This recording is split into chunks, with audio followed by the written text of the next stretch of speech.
네. 요새 그 경기도 쪽이 지금 이제 과학고등학교가 이제 들어오잖아요. 과학고등학교가 지금 3개에서 4개 예정인데 지금 조금 약간 시끌시끌해요. 원래 경기도가 지금 이제 영재교육원이 추첨식으로 이제 선발을 했다가 5개 지금 지역이 시험 전형이 바뀌었어요. 근데 올해 2025년도 선발부터는 전체 다 평가 방식으로 바뀝니다. 네. 근데 이제 경기도가 그렇게 바뀌는 이유는 일단 과학고등학교가 이제 좀 생기니까 근데 그런 부분에 있어서 하는 것 같은데 저는 이제 걱정이 사실은 제가 있는 이 대치동 지역 애들이 좀 잘 해주기를 바라는 입장이거든요. 근데 그 이유가 왜 그러냐면 여기에 있는 친구들과 약간 좀 이 강남권 벗어난 지역에 있는 친구들의 가장 큰 차이점이라고 하면 사실 거기 스스로가 좀 할 수 있는 부분에 대한 능력에 좀 차이가 좀 있다 이렇게 판단을 합니다. 강남권에 있는 친구들이 더 셀 것 같지만 근데 사실 그렇지는 않습니다.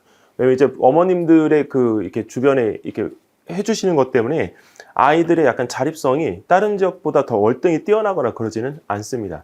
요새 이제 가장 핫한 지역이라고 하면 대치동이 아니고 요새 이제 은평구나, 네, 그다음에 그 미사, 그다음에 지금 저쪽에 있는 다산 지역, 네, 그쪽들이 제일 핫해요. 이제 새로 학원들이 이제 들어가서 이제 자리를 갖다 잡게 되어지면서 이제 변화들이 많이 일어나는데 이제 원래 변화가 없던 곳이고 준비를 안 하던 곳인데 준비를 하기 시작하니까 이제 어머님들의 또 새로운 경쟁자들이 나타난 거죠. 근데 이거는 왜 제가 말씀을 드리냐면 지금의 입장에서는 어릴 때는 경쟁자가 될 수가 없어요. 네, 왜냐면 이제 입시라고 하는 부분이 없기 때문에. 근데 얘네들이 커서 어디서 만나죠? 대입에서 만나잖아요. 근데 대입에서 만나면 기본적으로 이제 그 부분에서 오랫동안 준비를 해왔던 친구들이 이길 수밖에 없어요. 그리고 지금의 게임은 1등급에 대한 부분을 내가 하기 위한 준비가 되어 있느냐 안 되어 있느냐 이 차이일 뿐입니다. 어머님들이 이제 그 여기 강남권에 계신 분들도 계시고 오늘 오신 분들 중에 강남권 벗어난 곳에 계신 분들도 계실 텐데 어제도 그 미사 지역 갔을 때 그 물어보시더라고요. 강남권으로 다시 이사를 와야 되는지. 네, 근데 사실은 만류를 했어요. 네, 요새 어머님들 아시죠? 여기 저희 강남에 있는 부모님들이나 목동 중계 쪽에 있는 부모님들이 가장 고민거리가 강원도로 이사를 가야 되는지 말아야 되는지가 지금 고민이에요. 왜 그런 줄 아세요? 의대 때문이잖아요. 네, 왜냐면 민사고를 가게 되면 민사고는 지역 전용도 가능하죠. 네, 그리고 서울권의 인서울도 가능해요. 그렇기 때문에 100% 의대를 갈 수 있는 전략이 나옵니다. 네, 근데 그런 부분 때문에 사실 고민거리를 하다가 진짜 실제 이주를 하고 계시는 분들도 저는 봤거든요. 근데 일단은 저는 그 지역에서 제일 잘하는 학교를 갈 것을 저는 권유를 드립니다. 왜 그러냐면 일단 특목도 특목이지만 저희가 자사고라고 하는 부분이 전국 단위 자사고 말고 지역 단위 자사고들이 있잖아요. 근데 그 지역 단위 자사고들이 운영하는 커리큘럼은 좀 달라요. 네, 그래서 그 운영하는 커리큘럼에 대한 부분들을 좀 상세히 살펴보시고 내가 가야 될 학교가 어디인지를 아이들에게 좀 알려주시면 좋습니다. 여기 지금 대치동 같은 경우는 고등학교가 너무 이게 많기 때문에 실질적으로 좋은 학교들, 좋은 커리큘럼이 많습니다. 진짜 실제로. 그런데 이제 예를 들면 목동 같은 경우에는 저는 개인적으로 양정이나 뭐 대일 예전에 전통적인 강호들이 있지만 실질적으로 목동에서는 강서고등학교가 최고고요. 네, 그리고 거기에서 이제 조금 준하게 약간 바로 밑에가 이제 한가람고 정도로 보시면 될 것 같습니다. 자, 근데 이걸 왜 말씀을 드리냐? 우리가 알고 있는 전통 강호와 커리큘럼은 별개라는 거죠. 네, 이거를 뜯어놓고 보면 어머님들이 강남권에 있는 학교들도 단대부고든 휘문고든 중대부고든 중상고든 학교 이름만 보지 마시고 그 커리큘럼을 보고 준비를 하셔야 됩니다. 특히 요새는요, 어머님 애들이 이제 고등학교 수업을 들어가잖아요. 그럼 수업 들어갈 때마다 뭐라고 얘기를 하냐면 선생님 저 뭐 해야 돼요? 뭐 해야 돼요? 뭐 해야 돼요? 이렇게 물어봐요. 이게 무슨 얘기냐면 고교 학점제가 이제 되어지면서 본인이 해야 되는 과목에 대한 가지수가 많아졌다는 느낌을 가지고 있기 때문에 얘네들이 그 공부를 갖다 할 때 어떻게 해야 될지를 이제 방향성을 못 잡고 고등학교로 올라온 케이스거든요. 그러니까 아이들이 그 방향성을 못 잡은 건 공부를 거기까지를 안 했기 때문입니다. 그러니까 어머님들이 나중에 그 아이들 수업을 준비를 해주실 때 중학생일 때 없는 물리원, 화원 하실 건지에 대한 고민을 좀 하셔야 되는데 다행히도 대치동에 계신 분들은 그래도 물원, 화원, 물투, 화투까지는 시키시는 것 같아요. 근데 안 하는 친구들 같은 경우에 갔을 때 내가 물리 1에 대한 자신이 없기 때문에 화학하고 생물을 선택하지만 기본적으로 화학 생물도 내용이 버겁거든요. 오히려 물리가 더 쉽습니다. 이유는 물리 1 내용을 하면 물리 1 심화가 물리 2예요. 근데 그 과정이 예전에 중등 과정에 있는 심화 버전이 물리 1이라고 보시면 됩니다. 그러니까 지금은 많이 쉬워졌죠. 일반 물리를 하지 않는 상태에서는 내용 자체에 대한 부분이 그렇게 크게 어렵지 않습니다. 그런데 영재학교가 아니고요. 영재원 중에 연세대학교 같은 경우는 어머님 그 영재원 자체 내에서 물리 1부터 가르칩니다. 영재원이 어머님 바보가 아닌 이상 왜 그 교과학습에 대한 부분을 신경을 써서 그렇게 가르칠까요? 문제는 아이들이요. 나중에 학교나 아니면 대학에 와서 할 수 있는 부분들이 없기 때문이에요. 이게 예전 같지 않습니다. 진짜로. 그러니까 오히려 영재학교의 출신자들이 잘한다 할 수밖에 없는 이유가 기본적인 학습의 역량 자체가 많이 차이가 납니다. 그래서 이제 그 아이들의 평가 방식이 좀 바뀌긴 해야 되는데요.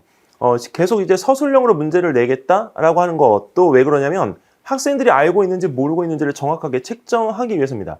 최근에 25년도부터 이제 시행하는 SNU 그 역량평가에 대한 부분이 이제 전체적으로 드러나게 되면 어머님들이 여기 오는 이 자리에 계신 것 자체가 후회스럽지 않을 거라고 저는 생각을 합니다. 그래서 그런 생각을 하면서 오늘 설명회를 준비를 했고 오늘 설명회에서는 조금 선물이라면 선물인데 어머님들이 이제 그 사실 웩슬러 검사나 이런 것들 많이 받으러 다니시잖아요. 근데 만족하시나요?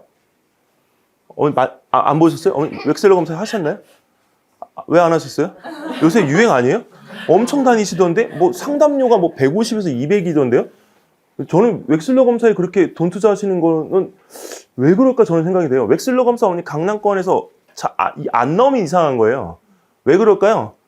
IQ도 마찬가지예요. IQ도 잘 안 나오면 이상해요. 왜? IQ는 학습 능력이기 때문에 학습을 많이 하는 애가 많이 나올 수밖에 없어요.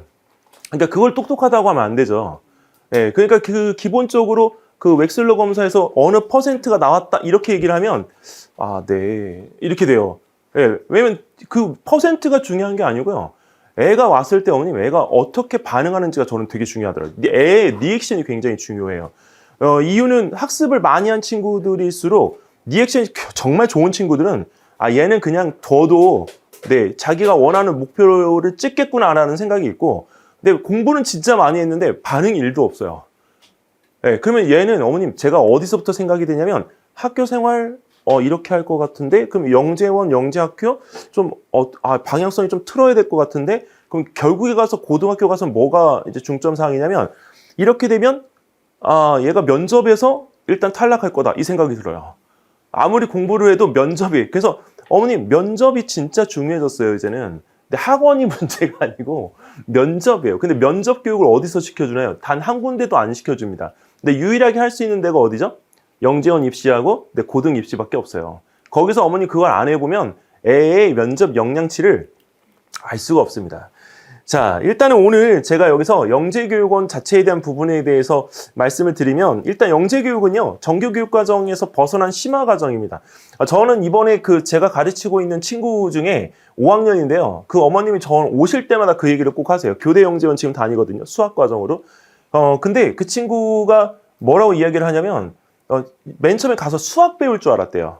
근데 지금 교대 영재원 지금 현재 5학년 과정은 수학, 과학 안 가리고 다 배우거든요.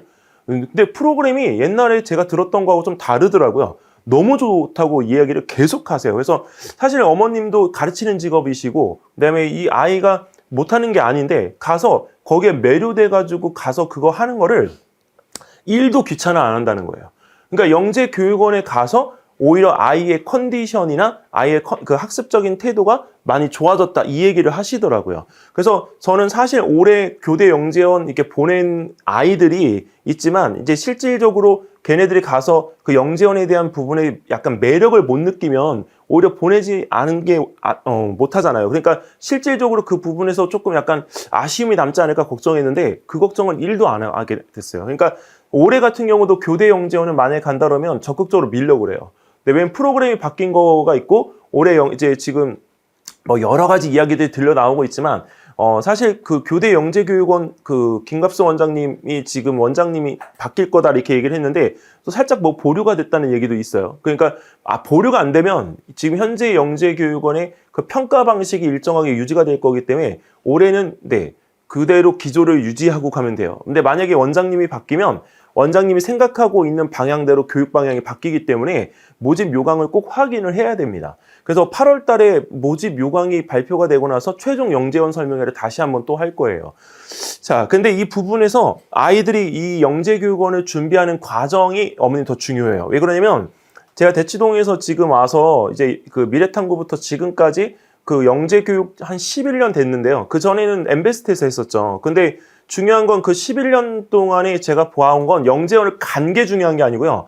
영재교육원의 그 과정에서 공부하는 그 과정 자체가 되게 중요하더라고요. 이유는 문제를 갖다가 저희가 접근을 시킬 때 기존의 교과나 그다음에 어떤 활동 사항에 대한 문제들을 접근시키는 게 아니고요. 진짜 창의사고력 문제를 갖다가 풀어보는 과정에서 여러 친구들의 생각, 의견을 갖다 들을 수 있는 그 공간이 있다 보니까 그 실제 그 공간에서 벌어진 시간 동안의 수업 내용이 아이를 성장시키더라고요. 그래서 이 영재원 수업 자체는 기본적으로 우리가 한 명의 개인 수업이 안 되고요. 여러 명의 다대 수업이 훨씬 더 유리합니다. 그리고 애들이 한 명이 이야기하면 5명 얘기했을 때 5번의 수업이 되는 것과 마찬가지이기 때문에 영재원 수업 자체는 1대1 수업에 대한 부분은 오히려 독이 됩니다. 자, 일단 영재교육 자체는 어머님 저희가 이야기를 할 때 저희가 리뷰라고 우리가 표현을 갖다 하는데 거기서 비판적인 사고를 갖다가 좀 발달시킬 수 있는 수업으로 과학 수업들을 권하고요. 그 다음에 이제 수학 같은 경우는 최근에 수학을 하기 위한 게 아니라 결국에 가서는 코딩에 관계되어진 부분을 이해하고 코딩에 대한 부분의 프로젝트 수행 능력을 가지기 위해서 수학을 한다 이렇게 표현을 합니다. 그래서 아이들이 수학을 좀 많이 한 친구들 같은 경우에는 어머님들께서 그 약간 협소한 문인 수학 영재원을 그 두드리시는 것보다 저는 코딩 영재원을 저는 네, 추천을 드립니다. 이유는 지금 어머니 코딩이 이제 저희가 볼 때 코딩 하지만 그 소프트웨어하고 인공지능 영재원이 지금은 50% 가까이 돼요.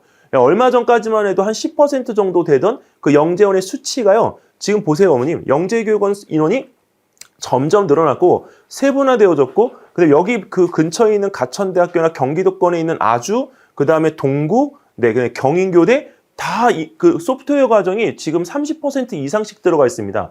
영재교육원에서 그 많은 비중을 차지하지 못하던 그 소프트웨어 과정이 지금 50% 가까이 차지하고 있는 이유는 시대적인 흐름이 일단은 기본적으로 이제 바뀌고 있다. 그리고 그 인공지능 영재원 같은 경우가 이제 또 고려대학교에서 들어오게 되면 27학년도에 그 인공지능 영재학교가 또 생기잖아요. 그러면 2개가 생기게 되면 그쪽으로 아이들이 어떻게 되죠? 또 이렇게 토스가 되겠죠. 그쪽 훨씬 유리해요. 근데 전초적인 과정으로 경기과고에서 관찰 추천 전형이라고 하는 걸 갖다가 통해서 지금 올해 10명 선발을 갖다 하는데 거기에 82명이 지금 지원을 했단 말이에요. 근데 그것도 약간 눈치 작전으로 82명이 지원을 한 거고요.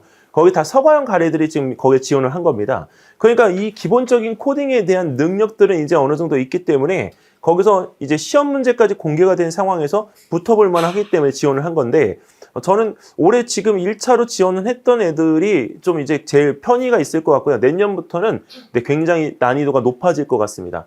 그리고 또 하나는 이제 올해 이제 하반기에 발표가 될 인천 지역 같은 경우에는 인천 과구가 전체 그 인원, 선발 인원 중에 30%를 정보 쪽으로 뽑겠다라고 발표를 했어요. 근데 그게 영재학교가 아니고 과구잖아요.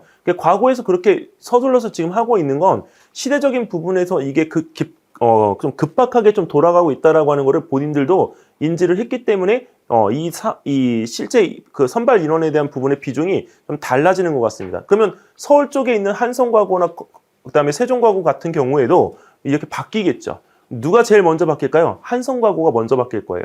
왜? 세종과고는 지금까지도 약간 의대 쪽에 치중되어져 있는 그 부분들이 있기 때문에 과고에 대한 부분이 아니고 거기는 약간 외대부고 같은 자사고 형태입니다. 자, 근데 어머님, 애들이 지금은 이게 상황이 좀 달라요. 왜 다르냐면 이 실제로 이렇게 영재 교육원을 다닌 친구들이 대부분들은 이과 쪽 계열로 완전히 방향을 갖다가 가겠다라고 마음먹고 한 경우가 많습니다.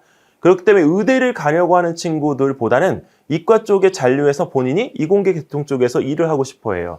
그러니까 저는 이거를 굉장히 높게 삽니다. 왜냐하면 학생들이 좀 미래적인 부분에서 지금 한쪽으로 쏠려가고 있는 입장을 본인이 정확하게 어떤 한 방향을 보고 가겠다라고 하는 거기 때문에 오히려 성공 가능성이 훨씬 더 높습니다. 어머님, 저희가 나중에 애가 20살, 24살이 돼서, 네, 그때까지 어머님 애들을 뒷바라지 하실 거는 아니잖아요.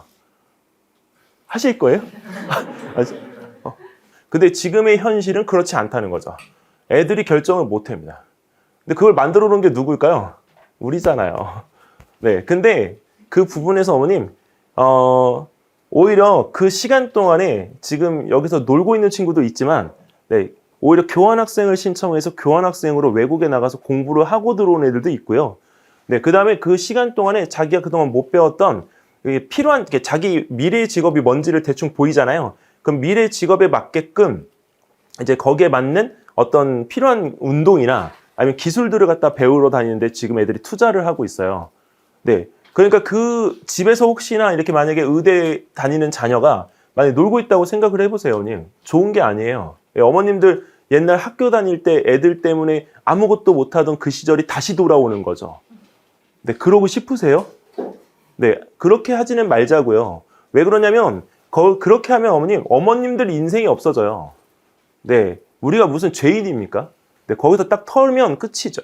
네. 근데 그 부분에서 일단은 그런 데를 안 하게끔 하기 위해서라도 저는 개인적으로 어릴 때부터 영재교육원을 보냈으면 좋겠습니다. 사실 영재교육원 4년 다닌 친구의 그 가장 적합한 모습은 일단 부모님의 힘이 하나도 안 들어가요. 제가 이건 자신 있게 얘기를 합니다. 그리고 학교 가서도요, 어머님, 기숙형 학교에서 본인이 자립해서 무엇인가를 갖다 공부하고 이거 뭔가 해야 되잖아요.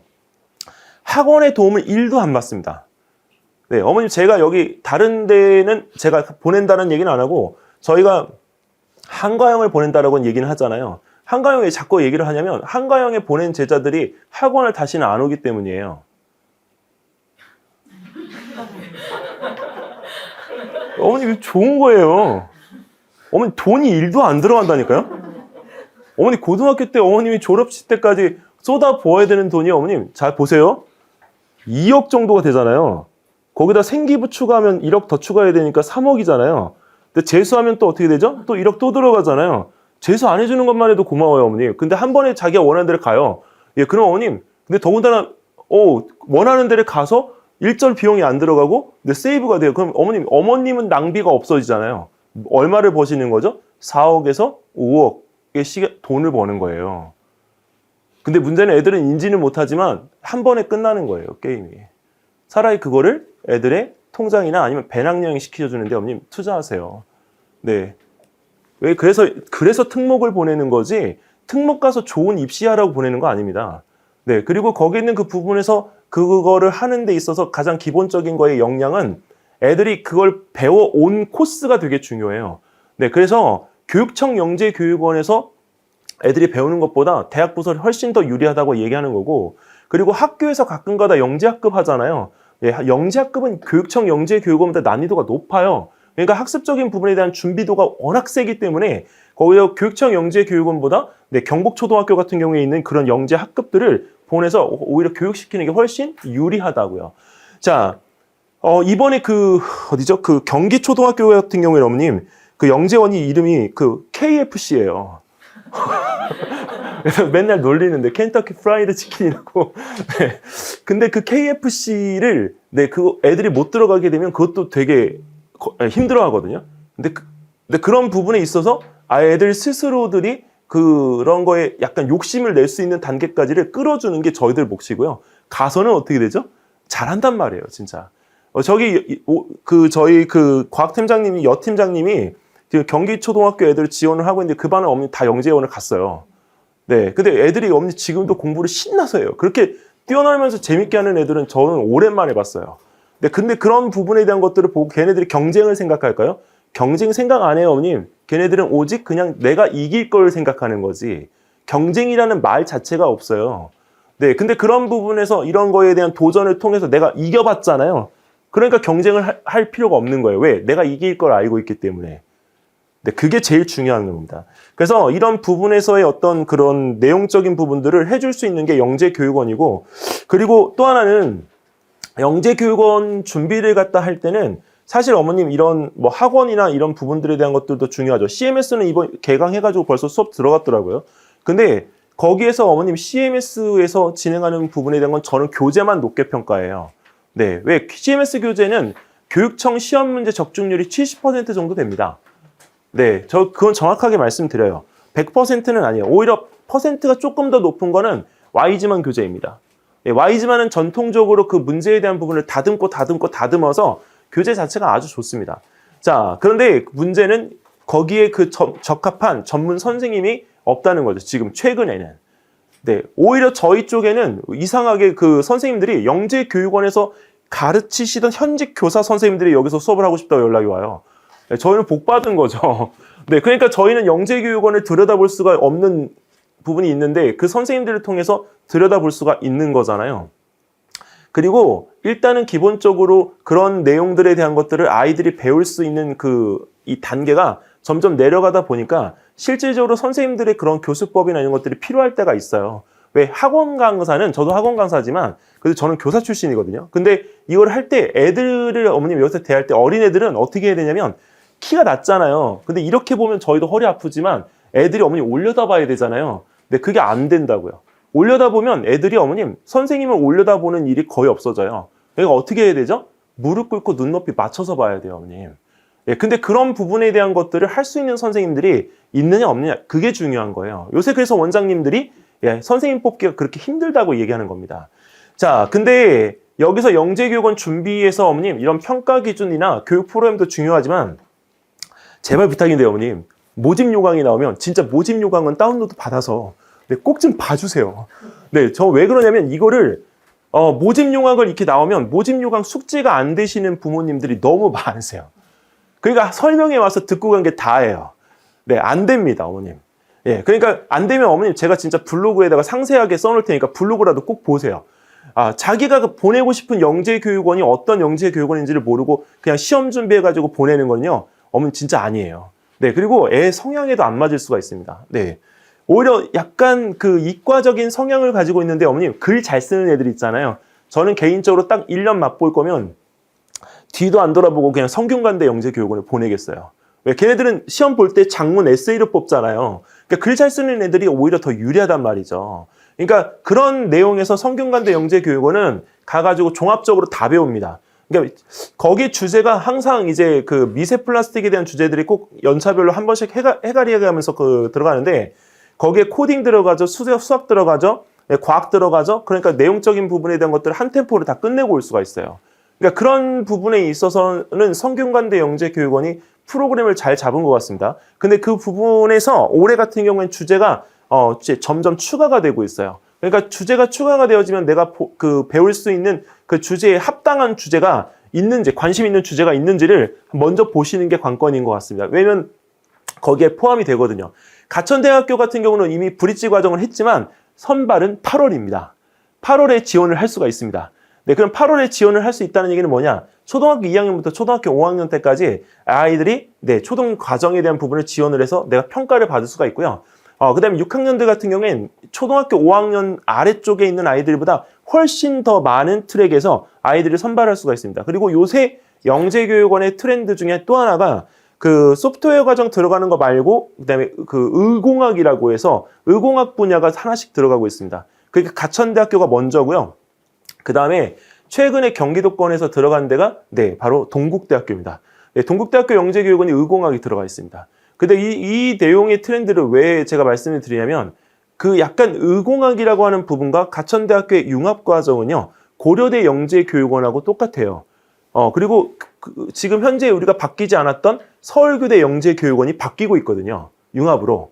네, 그리고 안 바뀐 데는 딱 두 군데입니다. 서울대하고 연세대만 안 바뀌었습니다.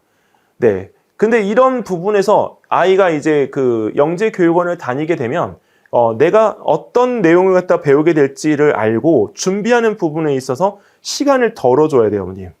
네, 영재교육원 보내는 거를 어머님 생각하시면 이제 합격하면 2단계 코스를 어딜 생각하죠, 우리는? 영재학교나 과거를 생각하죠? 어머님 진짜 유리해져요. 어디서 유리해지냐면 2차 시험까지는 어떻게 해줄 수가 없어요. 학원 다녀야 돼요. 네, 근데 3차에서 면접 볼 때, 관찰 면접할 때 실험에 대한 부분에 대한 거 기획하거나 내 면접에 대한 심층 면접을 할 때 내 스스로가 준비를 안 해도 어느 정도 답변할 수 있는 부분이 있습니다. 이번에 저희가 어머님 한가영 2차 면접을 2학년만 10명을 갖다가 신문 봤거든요. 장영실 전형을. 근데 둘 됐어요. 둘. 네, 근데 이번에 제가 정말 좀 의외의 이야기인데 어머님한테도 그 얘기를 했어요. 제가. 어머님, 저는 솔직히 떨어질 줄 알았다. 네, 근데 그 떨어질 것 같았던 아이들이 붙고 오히려 붙을 것 같던 아이들은 안 됐어요. 근데 이유가 뭘까? 이 생각을 갖다가 지금 분석을 하고 있는데 딱 한 가지를 안 봤어요. 딱 한 가지. 뭘 안 봤냐면 그 한과형 같은 경우에는 장영실 전형에 그 낼 때 500자 마지막에 최종적으로 요약본 적어서 내는 게 있어요. 제가 그거는 안 봤거든요. 예, 근데 그 500자 내용에 대한 부분에 대한 것이 문제가 되지 않았나. 네, 그 생각을 해요. 왜냐면 이 한과형은 패턴이 있어가지고요. 기본적으로 자기소개서 쓸 때하고 준비해야 되는 그 서류에 대한 부분들의 내용들이 거의 일정합니다. 네, 근데 그 부분에서 이번에 그 500자 쓰기에 대한 부분의 요약본을 갖다가 안 본 게 하나의 좀 약간 이제 그 페인이 아닌가 생각이 돼요. 근데 2학년 애들이 어머님 다 하나같이 다 뭐라고 얘기를 하느냐? 내년에 또 할 거예요, 선생님. 네. 올해 너네가 해서 좀 힘들지 않아? 그랬더니 아니에요. 내년에 또 할 거예요. 저는 제가 한과형을 꼭 가고 말 거예요. 이 얘기들을 하더라고요. 이 얘기를 갖다 하니까 어머님 어떻게 되죠? 내년에 갈 애들이 많아진 거죠. 올해 일반 전형은 지금 중학교 1학년 애들이 준비하고 있습니다. 네, 걔네들은 일반 전형으로 가겠다고 아예 선언을 한 아이들이기 때문에 일반 전형을 준비해서 내년에 일반 전형에 합격을 최종 목표로 하고 있습니다. 자, 그래서 한과형에 가는 목적, 본인들이 하고 싶은 걸 하기 위해서. 네, 카이스트에 가는 게 목적이 아니고요. 하고 싶은 걸 하기 위해서입니다. 그래서 어머님들이 그런 부분에 있어서 영재교육원이 그런 꿈을 심어주는 하나의 기능을 갖다 했다라고 보시면 되고요. 학원에서는 일단 이 부분에 대한 언급은 전혀 하지를 않습니다. 근데 아이들이 어디서 그걸 듣느냐? 여기에서 어머님, 영재교육원에서요. 이런 전체 그 영재학교의 설명회들을 다 올려줍니다. 네, 그러면 올려주면 애들이 그걸 보잖아요. 그럼 가고 싶은 영재학교들이 다 꿈에 그려져요. 1위가 어디냐? 한과형이고요. 2위가 어딜까요, 어머님? 서가형 아닙니다. 네? 세종? 아, 세종예술영재는 아니에요. 세종예술영재는 애들이 다 세종과고로 알아요. 네. 네, 세종과고 서울에 있고 세종예술영재는 저쪽에, 네, 밑에 있죠? 네. 어디일까요, 어머님? 꿈에 그리는 학교. 제일 만만하게 보는 학교 중에 하나입니다. 대구입니다, 대구. 네. 왜? 대구가 이번에 수시 입결이 어머님 최고잖아요. 그래서 애들이 그걸 알아요. 네. 그래서 난 여기 가면, 아, 나는 편하게 갈 수 있구나. 예, 그래서 그 부분에 대한 걸 알고 지금 대구가 애들 그 가고 싶은 학교 중에 2위예요. 그리고 이제 서과형은 좀 이제 만만해지면 이제 그때 버튼을 누르겠죠. 네, 그 서과형을 누르는 버튼은 3학년 때 어머님 하고요. 인천에서 그렇게 서과형을 많이 지원시킵니다.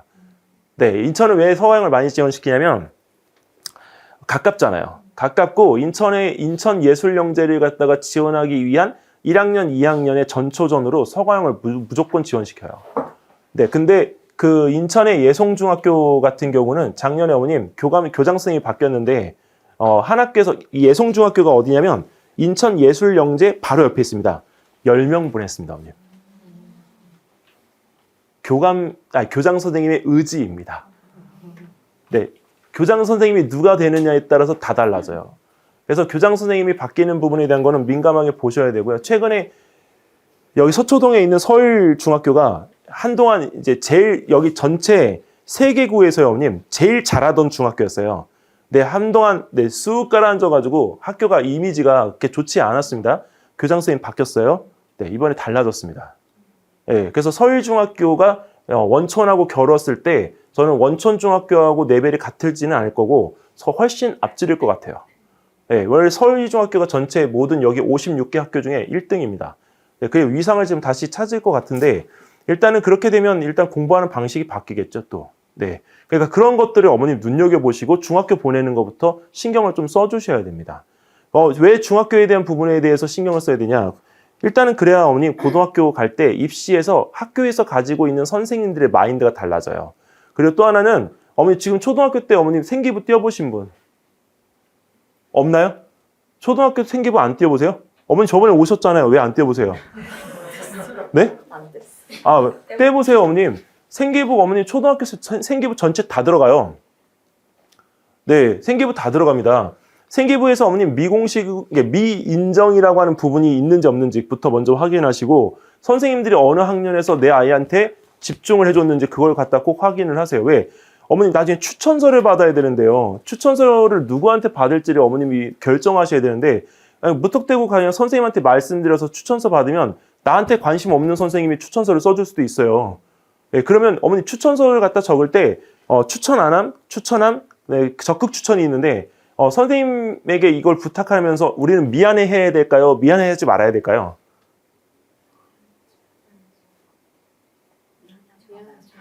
미안해 하지 말아야 돼요? 아, 여기 어머니 혹시 선생님 안 계십니까? 아, 예, 죄송합니다, 어머니. 아, 근데 미안해 하셔야 돼요, 어머님. 왜? 선생님이 적극 추천이라는 버튼을 누르는 순간 질문 문항이 8개가 또 열려요. 네, 그거를 채워줘야 되잖아요. 그러면 선생님이 그걸 채우려면요, 질문도 되게 구체적이어서요, 다 뒤져봐야 돼요. 그러니까 선생님이 뭐라고 하죠? 어머니 포트폴리오 갖다 주세요. 그 얘기예요. 그러면 거꾸로 생각하면 아, 내 아이가 적극 추천 버튼을 눌렀구나. 그러면 뭔가 도와드릴 거 자료를 챙겨가지고 빨리 갖다 줘야 돼요. 네. 나중에 어머니 그 영재학교 입시를 중학교 1학년 때, 2학년 때 하게 되면서 네, 실질적으로 거기에서 그런 일이 겪게 되면 초등학교 선생님들한테 가서 아이의 이걸 서류를 적어야 되거든요. 근데 그걸 적을 때 어머님이 정말 떳떳하게 가셔야 됩니다. 그리고 요새 최근에 이제 영재교육원도 뭐가 중요해졌냐면 인성이 중요해져서요, 어머님. 예, 저는 초등학교 때 개인적으로 만약에 적히는 거에 난에 회장에 대한 부분에 이력이 있으면요, 저는 꼭 하라고 얘기를 해요. 회장은 점수 1점, 네, 3개면 3점. 3점은 뭐하고 똑같다? 전교 회장하고 똑같다. 네, 그래서 그 공식이 2006년에 있었는데 그 2006년에 그 산술평가 내던 부분이 다시 적용되고 있습니다. 그래서 인성 면접이 굉장히 중요해지고 있기 때문에 이 부분에서 네, 질문을 받는 것 중에 이게 있어요, 어머님. 영재교육원의 대표적인 질문이고 이 질문은 네, 꼭 시키고 가셔야 됩니다. 어머님 죄송합니다. 제가 질문 좀 드릴게요. 자, 지금 영재교육원에서 실험을 하다가 친구하고 의견이 서로 이렇게 갈리는 일이 벌어졌습니다. 자, 그때 그 친구하고 다투게 되어졌는데 그 친구하고 어떻게 화해를 갖다 하게 될지 네, 좀 설명을 좀 해주시겠습니까? 네, 이게 질문입니다. 이 질문 절대 바뀌지 않습니다.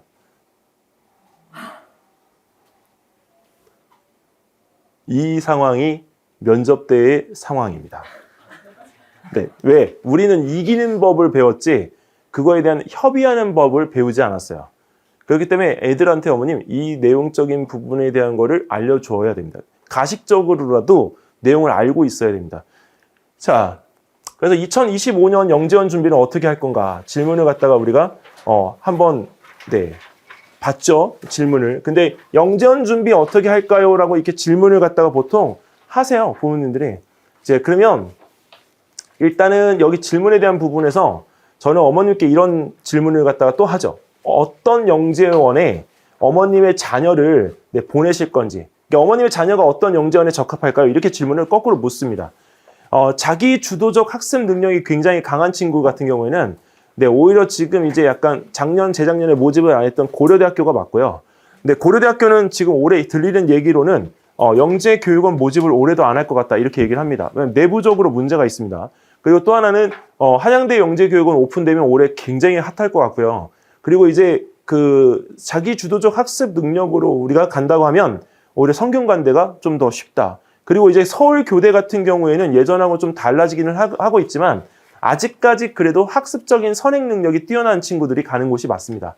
그런데 거기 있는 부분에서 최근에 그래도 10% 정도 되는 비율이긴 하지만 아이들이 사고력이 굉장히 뛰어나거나 자기 스스로가 뭔가를 해결해 보려고 하는 과정에 있어서 그걸 높이 사주는 것, 그게 바뀐 점입니다. 그리고 어머님들께서 경기 과거에 선발 방식의 변화를 갖다 좀 눈여겨보셔야 되는데 경기과고에서 정보 영재들을 갖다가 선발하는 방식에서 뭐가 바뀌었냐면 문제를 틀린 것에 대해서 평가하지 않습니다. 이렇게 평가를 했습니다.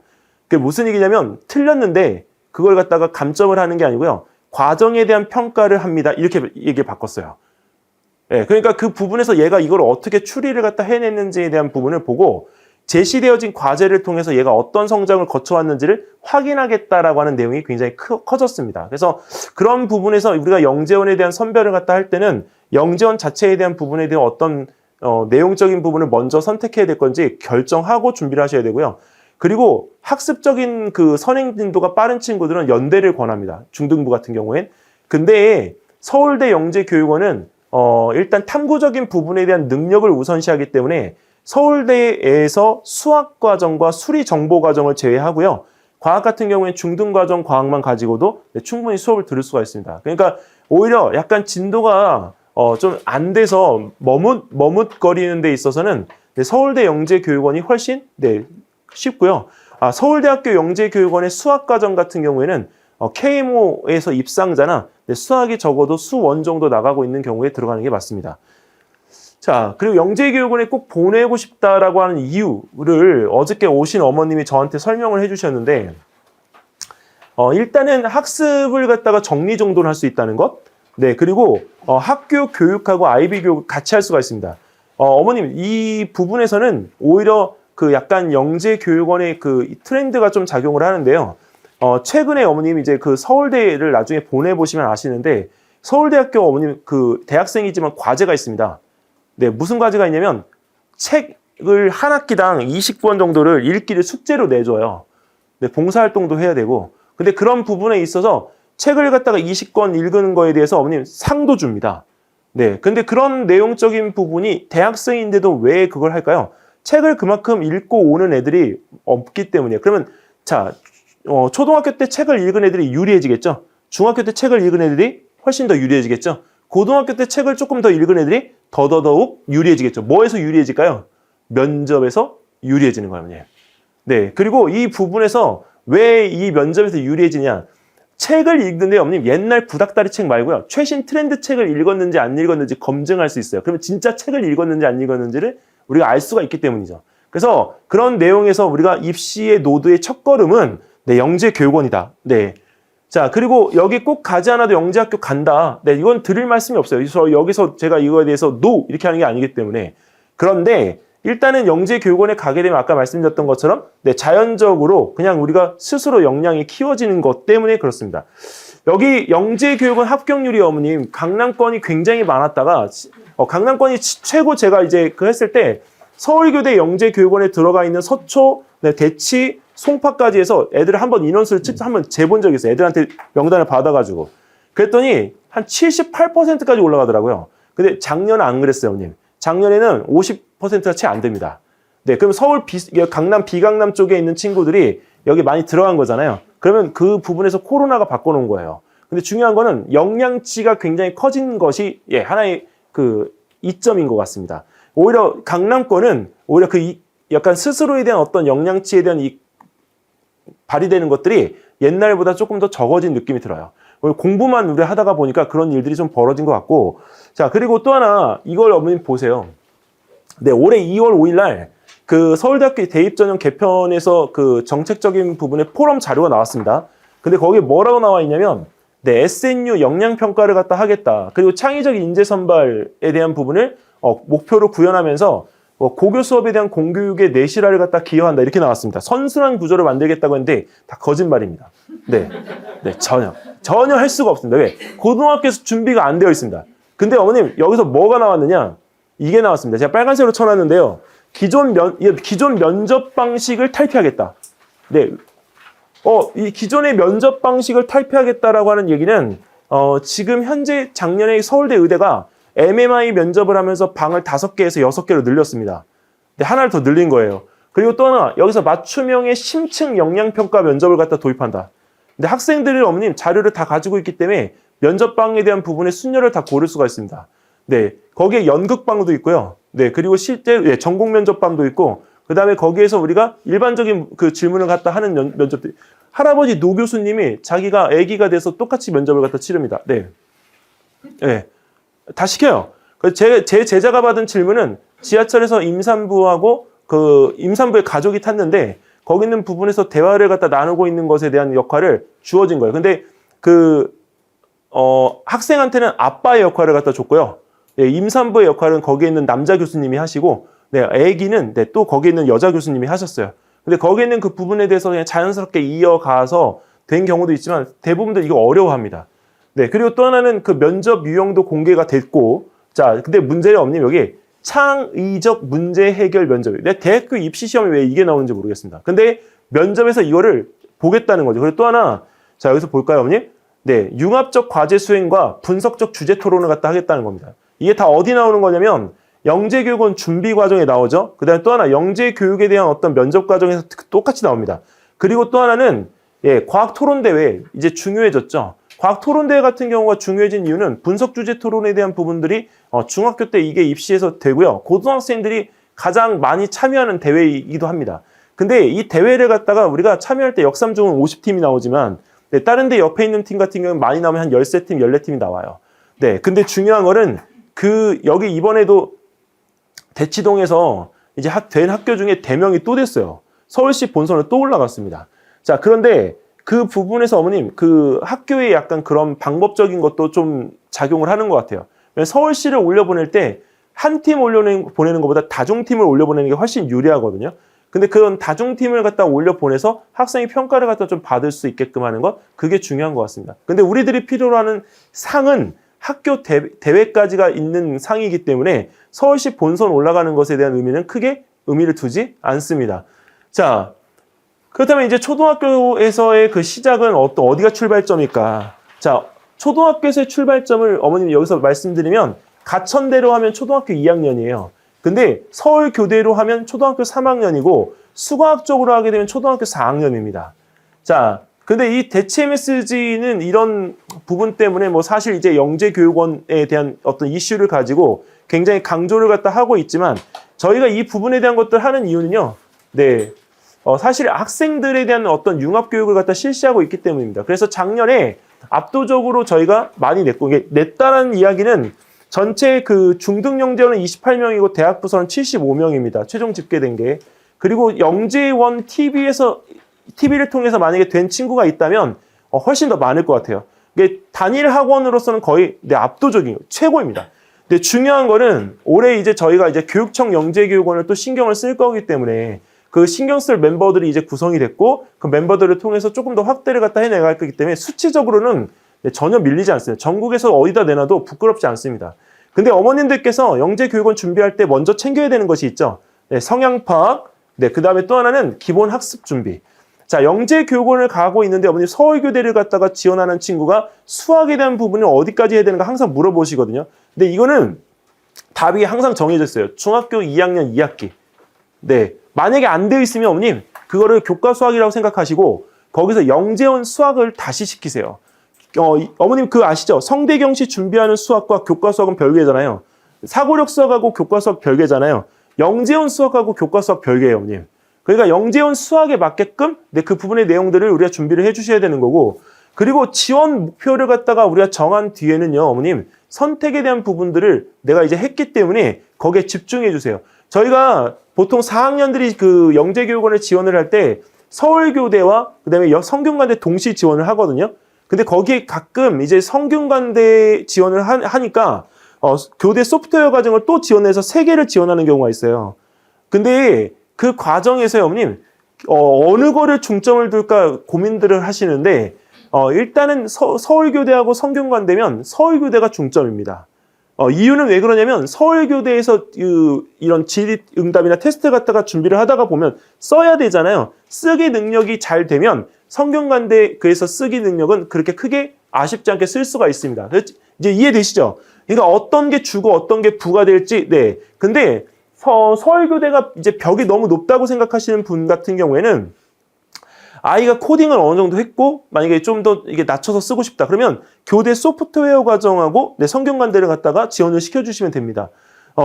그 부분에서 우리가 이제 영재원의 특성들을 갖다가 이제 하게 되면 이제 실질적으로 영재원 인재상이 있기 때문에 거기에 필요로 하는 심화 교육들을 갖다가 할 수 있는 역량치를 갖다가 이 6회 수업에서 우리가 길러낸다라고 보시면 되겠고요. 그리고 이제 영재원 트렌드는 이제 예전에는 어떤 학생들에 대한 부분에서 먼저 한 친구들, 선행학습이 완전히 많이 되어 있는 애들을 갖다가 선호했었는데 지금은 그렇지 않아요. 왜냐면 선행학습은 한 거고요. 거기에 있는 부분에 대한 이해도나 이런 것들을 따져서 안전하게 학습되어진 학생들을 갖다가 선발하려고 합니다. 그러니까 명확한 애들을 선발을 해서 영재교육원에서 가르치려고 면접을 갖다가 강화한 거기 때문에 여기서 실력적인 부분에서 선행학습을 많이 한 것에 너무 만족해하지 않으셨으면 좋겠습니다. 그 선행학습을 많이 했다라고 하는 부분에서 만족했다라고 하면 그런 얘기가 꼭 뒤에 나와요. 정말 빨리 시켰는데 왜 떨어졌지? 이렇게 나와요. 근데 그거는 어머님 들여다보게 되어지면 제가 여기 써놨죠. 실력은 좋은데요. 네, 문제 이해력이 떨어집니다. 근데 이런 경우들이 상당히 많아요. 네, 그리고 이 부분에서 어머님 저희 어른들은 이해시키려고 노력하지만 애들은요 이해가 안 돼요. 정말 애들 못합니다. 지금 이게 어머님 이게 밑으로 가면 갈수록 더해요. 이유가 왜 그럴까요? 왜 그럴까요, 어머님? 어머니 저 한 가지 물어봐야 돼요. 엄카가 뭔지 아세요? 그쵸? 네, 근데 저는 그걸 몰랐었거든요. 근데 엄카 하는데 애들하고 대화가 안 되는 거예요. 근데 저는 그걸 애들이 그렇게 이야기를 하니까 문제에 엄카라는 단어를 써야 되는가 봐요, 이제. 이해되시나요? 애들 용어를 문제에 그대로 넣지 않는 한 문제에 대한 부분의 해석을 하는 게 힘들 수밖에 없겠더라고요. 이 논술학원 간다고 어머니 느나요? 안 는다고요. 왜 그럴까요, 어머님? 왜 그럴까요? 네? 아니에요. 어머님, 책 보는 것보다 저희가 이걸 많이 안 해서 그래요. 대화를 안 해서 그래요, 대화. 네, 다 뭘로 하죠? 진짜 심각한, 이건 그분들을 위해서 제가 경우를 봤는데, 식당에 갔는데 가족이 딱 3명이 있어요. 엄마, 아빠, 애 초등학생 같아요. 세 분 다. 근데 진짜 밥 나오는 15분 동안 단 한 번도 고개를 안 들었습니다. 제가 그걸 혼자 가서 밥 먹고 있는데 그걸 보는데, 네, 이런 생각이 들더라고요. 네, 근데 그게 어머님, 이해가 안 되는 게 애가 못해서 그런 게 아니고요. 대화를 갖다 안 해봐서 그 대화를 받아들이는 방법을 애들이 몰라요. 그러니까 학원에 오면 이런 얘기하면 되게 신선하게 받아들여요. 네, 그러니까 어머님들이 할 때 좀 이게 약간 대화를 좀 많이 들어주시고 대화를 많이 하는 거를 이게 다그치지 마시고요. 그냥 이렇게 듣기만 해주시면 내용적으로 애들이 이 완성도가 굉장히 높아져요. 그러니까 우리가 투자해야 될 거는 거기 있는 부분에서 이야기를 갖다가 해주는 시간에 투자를 해서 3, 4년 후에 애들이 뭔가를 갖다 해야 될 때, 입시를 해야 될 때 그거를 좀 잘할 수 있도록 도와주는 게 훨씬 더 유리하지 않을까라는 생각을 합니다. 자, 그리고 창의 문제 해결력 평가에 대한 부분들은 이거는 어머님께서 이제 한번 보시면 될 것 같고요. 여기 제가 이거를 한과형 문제라고 해서 넣어놨습니다. 이건 따로 설명을 안 드릴게요. 왜냐면 저희 지금 현재 영재원 TV에도 내용이 올라가 있고 여기에는 이 부분에 대한 것들의 이 내용을 보시면 이게 영재 학교 문제이다가 아니라 영재원 문제이기도 합니다.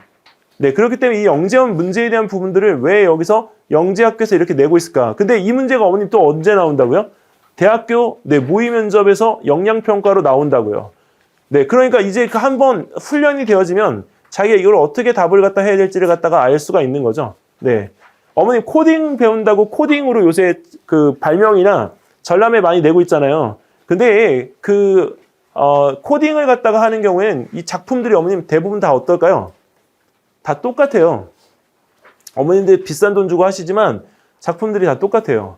그러면 작품에 대한 부분으로 우리가 무엇을 갖다 할 수 있는지에 대한 탐구는 결국 우리가 순수과학인 물리나 화학이나 생물이나 지구과학으로 바꿔서 그걸 가지고 탐구를 해야 되는 거죠. 그거에 대한 영양치를 갖다 길러줘야 되는 거지, 만드는 거에 집중해서 그 부분에 대한 걸 가르쳐주는 건 한계가 있습니다. 그러니까 이 부분에 대한 것들은 그런 과정에 대한 부분을 확장해서 물어보고 있는 거기 때문에 어머님들께서 그런 걸 가르쳐줬으면 여기에 적용을 해서 써먹을 수 있도록 애의 이야기를 갖다 들어줘야 되는 거죠. 자, 그래서 영재원은 이런 부분에서의 어떤 선생님으로부터의 관심, 추천서를 써야 될 때 어떤 관심을 받기 위한 가장 기본적인 수단이고요. 그리고 학교에서의 그 관심 관리는 이제 최근에 들어서는 이제 서울시 같은 경우에 인권조례에 대한 폐지가 됐기 때문에 추천서 쓰는 것도 선생님들이 예전에 거부를 갖다 할 수가 있습니다. 네. 학생 인권조례 폐지가 됐습니다. 서울이 두 번째 도시. 네. 근데 그 부분에서 선생님이 그 거부권을 행사할 수 있는 이유는 올바르지 않기 때문입니다. 그리고 요새 최근에 이제 학폭 문제가 계속 나오고 있기 때문에 학폭은 학생부의 기록은 안 되지만 거기 있는 부분에서 우리가 빨간 줄 스크래치 가듯이 2년 동안 거기에 흔적이 남아져 있습니다. 그러니까 어머님들이 그걸 알면 빨리 어떻게 돼요? 전학시키잖아요. 근데 학교에서 그분 문제가 생기면 어머님 2년 정도를 자숙하는 게 좋습니다. 진짜. 이게 왜냐면 요새는 다 드러나기 때문에 어딜 가서든지 언제든지 뭔가 터지더라고요. 요새는 SNS가 또 있기 때문에 그거 가만 안 놔둬요. 절대. 그러니까 그런 부분에서 오히려 덮기보다는 정중하게 사과하고 자숙하고 빨리 일을 마무리 짓는 게 훨씬 더 도움이 될 것 같습니다. 자, 그리고 이제 영재교육원 우리 준비는 어머님, 시작을 갖다가 해야 되는데, 뭐 사실 여기 있는 이 부분에 대한 어떤 선택들을 갖다 하시다 보면 대부분들 다 이거를 하세요. 학원이나 책 읽기. 근데 저는 일단 기본적으로 교재를 저는 추천을 드리고요. 그리고 여기에서 이 내용을 갖다 할 때 올해 저희가 하고 있는 이 일 추진 중에 이거를 좀 관심 있어 해주시면 좋겠습니다. 뭐냐면 영재성 검사를 저희가 이제 할 건데 성향 검사를 또 하고 학문적성 검사를 통해서 정확하게 영재교육원이 어느 쪽이 맞다라고 하는 거를 안내를 드리려고 합니다. 그래서 이 부분에 대한 거에 어떤 솔루션을 전문적으로 우리가 작성하시는 컨설턴트를 저희가 초빙을 해서 이 부분에 대한 거 완료를 했고, 그다음에 저희가 이제 오늘 오신 어머님들한테는 혜택을 드릴 거예요. 다 무료로. 저희 왜요? 좋으세요? 저희가 어머님 여기서는 이게 저희가 이거 미리 말하면 이 솔루션은 뭐가 있냐면 영재성 검사가 있고요. 그다음에 KMO 유무형 검사가 있습니다. 그리고 영재 학교 유무형 검사가 있습니다. 이거는 왜 그러냐면 나중에 가실 때 어느 부분에 대한 것들에 이렇게 따라가서 내 최종 목적지에 이게 적합한가 아닌가를 해봐야 되잖아요. 그런 것들을 하실 수 있게끔 전문 컨설턴트가 이게 하고, 저희랑 영재원 TV에서 같이 했던 김창식 소장은 이번에 그 티처스2에 들어간다고 하더라고요. 좋죠. 그러니까 그런 부분에 있어서 그런 컨설턴트들이 어머님께 좀 도움을 드릴 수가 있어요. 그러니까 내용적으로 이런 부분에서 저희가 할 수 있게끔 이제 하는데, 저희가 지금 모신 분은 지금 최근에 이제 있는 직장은 클러스, 지금 온라인 업체고, 엠베스트에서 우리가 메가스터디에 계셨고, 그 다음에 저희가 공단계에 또 계셨었고, 이쪽으로만 지금 거의 한 20년 이상을 지금 하신 분인데, 저희 그 부분에 대한 것들에 대한 저희 영재원 결과들은 많잖아요. 애들 정보가 많잖아요. 근데 그것들을 다 분석을 하셔서 적합한 그 내용들을 갖다 만들었습니다. 그래서 나중에는 이 부분이 인지심리를 통해서 애들에게 학습 동기 부여하는 프로그램까지 저희 학원에 좀 도입을 해서 진행하려고 합니다. 그래서 거기에 대한 부분의 설명을 좀 드리고자 하는데 어머님 큰 박수로 한번 맞이해 주시겠습니까? 네, 반갑습니다. 좀 전에 원장님께 소개받은 유태영이라고 합니다. 간단하게 제 소개해 주셨는데요. 저는 이제 대학을 성대 산업조직심리학을 전공했고 인지심리학을 대학원에서 전공을 했습니다. 그래서 제가 이제 생각했던 거는 현모양처가 꿈인데 일도 하면서 애도 잘 키우고 싶다. 그러려면 나는 직업을 뭘로 가져야 될지 이런 고민을 했던 것 같아요. 그러다 보니 자연적으로 전공을 인지학습을 전공을 하게 됐고 교육회사를 다니게 됐어요. 그래서 대교, 메가스터디, 지금 말씀 주신 대로 이제 성인 쪽으로는 공단기, 최근에 이제 스타트업의 CEO로 있습니다. 지금 말씀 주신 것처럼 이제 영재 자녀분들을 영재로 키우고 싶어 하시고 그쪽에 관심 있으셔서 오늘 설명해 오신 거잖아요. 사실 저희 아이도 영재 교육원을 나왔고, 근데 사실 과학 영재는 아닌 게 제가 사실 문과다 보니까 과학에 별로 관심이 없어서 저는 저희 아이가 미술을 잘하는 아이였으면 좋겠다고 생각을 했고, 제가 이제 인지심리학을 배우다 보니까 아이가 한 8살쯤 되면 쓰지 않는 영역의 뇌는 다 가지치기가 된다고 합니다. 그래서 저는 이제 저희 아이가 미술을 잘하는 아이가 하고 싶어서 집에 계속 그림을 그리고 뭐 전시회를 데리고 다니고 이러다 보니까 유일하게 자기주도 학습 되는 게 그림이더라고요. 그래서 학원을 별도로 다니진 않았는데 영재교육원 준비를 시켜서 서울교대 미술영재를 다녔고, 그 뒤로 뭐 중학교, 고등학교 진학하면서는 미술을 하겠다는 생각을 안 했었거든요. 근데 막판에 고등학교 가면서 갑자기 미술을 하고 싶다 해서 실기 없이 홍대 미대를 합격을 했습니다. 그래서 아까 이제 원장님께서 말씀하신 대로 7살에 제가 아이를 학교를 보냈거든요. 그래서 진짜로 돈 별로 안 들이고 되게 수월하게 재수 없이 그냥 한 방에 합격을 시킨 케이스입니다. 그래서 사실은 부모님이 우리 아이가 어떤 걸 잘하고 어떤지에 대해 관심을 갖고 그쪽으로 잘 아이의 성향을 파악해서 끌어주는 게 정말 중요한 것 같아요. 그러다 보니 저도 인지심리를 배우고 이제 회사를 다니면서 코칭을 또 배우게 되고 또 멘탈 코칭을 배우게 되고 하면서 이 자리까지 오게 된 것 같습니다. 오늘 설명드릴 부분은 그래서 내 아이에게 맞는 맞춤 영재 교육을 위한 로드맵을 어떻게 짜면 좋을지 이런 부분들을 좀 간단하게 저한테 한 20분 시간 주셔서 설명을 드리겠습니다. 네, 아이고.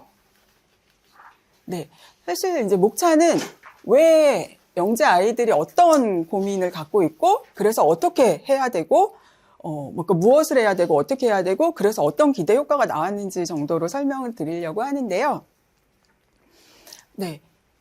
이제 영재 아이들이 사실은 영재라는 건 기존 평균의 아이들보다는 좀 다르다는 거잖아요. 그러다 보니까 제가 아이들을 많이 만나보고 또 어머니들하고 얘기를 들어보면 영재라서 우리 아이가 좋아요, 너무 좋아요도 있지만 이 아이가 다른 아이하고 달라요. 예민해요.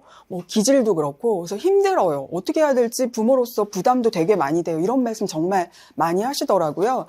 그래서 제가 관련 자료들을 찾아보니까 일단 아이들이 워낙 잘해요. 그러다 보니까 기대도 높고 그러다 보니 또 아이들 스스로도 되게 완벽주의적인 성향을 가진 아이들도 있거든요. 그러니까 스트레스도 많고 그리고 영재 아이들이 대인관계에서 좀 어려움이 있습니다. 근데 그 이유가 학교를 가도 애들하고 수준이 안 맞아요. 그러니까 따로 놀게 되고 말도 잘 안 통하고 이런 부분들이 또 되게 어려워서 외롭게 혼자 노는 아이들이 많고 또 민감하잖아요. 그러다 보니 감정 조절도 좀 어렵고 이런 어려움을 겪고 있어요. 그래서 이 부분을 조금 더 구체적으로 얘기하면 결국은 남하고 다르기 때문에 갖는 부담감인데 이 부분을 부모님들께서 잘 보시고 이렇게 다듬어 주시거나 너는 이제 아이가 스트레스 받는 부분들을 잘 이끌어 주시는 게 되게 중요해요. 그래서 영재성이 그러다 보면 이 아이가 영재 아이인데 문제 아이로 전락이 되기도 하거든요. 그래서 그러지 않도록 잘 지도해 주시고 관찰해 주시는 게 필요합니다.